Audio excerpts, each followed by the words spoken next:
My dear friends, welcome back to this channel. आज इस video में जानेंगे कि ज़्यादा से ज़्यादा वोकेबलरी याद कैसे करें।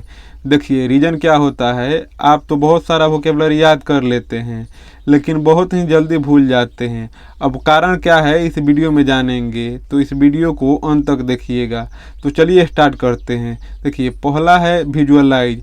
अगर आप कोई भी वर्ड याद करना चाहते हैं तो उसको विजुअलाइज करना पड़ेगा। मान लीजिए कि आपने किसी लड़की को देखा और वो भी देखी, फिर नंबर एक्सचेंज हुआ। जब आप घर पहुंचे तो उस लड़की के बारे में सोचने लगे और वेट कर रहे हैं कि कब उसका कॉल आए, और जैसे ही कॉल आया आप बातें करने लगे और धीरे धीरे बातें होते गया और आप उस लड़की का नंबर भी याद कर लेते हैं और धीरे धीरे आप उस लड़की के बारे में सब कुछ जान जाते हैं। तो आप सोच रहे हैं कि ये सब मैं आपको क्यों बता रहा हूँ, तो इसके पीछे भी वजह है। अब आइए जानते हैं कि वजह क्या है। आपने मार्केट में तो बहुत सारा लड़का और लड़की देखा, लेकिन केवल वही लड़की क्यों याद है? क्योंकि आपने उस लड़की में रुचि लिया और अपना ज़्यादातर टाइम उस लड़की में बिताया और उस लड़की के बारे में सोचते रहे और प्रतिदिन उस लड़की का नंबर देखते रहे। इसलिए वो लड़की और उसका नंबर सब कुछ उसके बारे में आप जान गए हैं।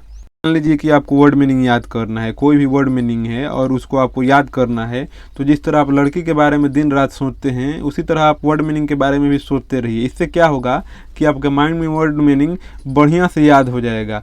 और कोई भी वर्ड मीनिंग याद करने के लिए कम से कम 7 दिन तक उसे आपको अपने दिमाग में रखना पड़ेगा, तब जाके परमानेंट वह वर्ड याद होगा। जैसे स्ट्रेंथ वर्ड है और इसको याद रखना है तो आपको हमेशा इसके बारे में सोचना पड़ेगा, तब जाके यह याद होगा। तो मान लीजिए कि आपने एक बॉडी बिल्डर का शक्ति देखा, तो उस समय स्ट्रेंथ अपने माइंड में ज़रूर लाए और उस पर सेंटेंस बनाए, जैसे स्ट्रेंथ इज लाइफ। अब नंबर 2 है रिमेंबर लेस वोकेबलरी। इसका मतलब होता है कि कम से कम वोकेबलरी याद करें। देखिए, ज़्यादातर लोग गलती क्या करते हैं कि वो एक ही बार में 50 वर्ड मीनिंग याद कर लेते हैं और फिर 3-4 दिन के बाद वह भूल जाते हैं।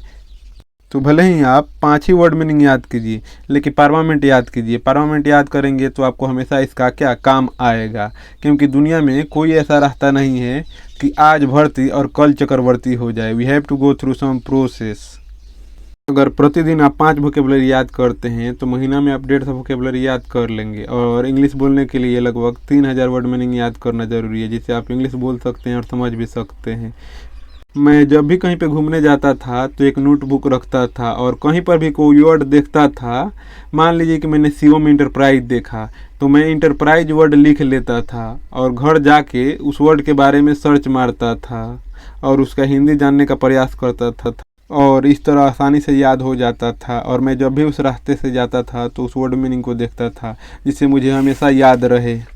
और मैं ये काम अब भी करता हूँ, बस नोटबुक के जगह मोबाइल रखा हूँ, जिसमें जो भी वर्ड देखता हूँ मैं उसी वक्त सर्च मार लेता हूँ।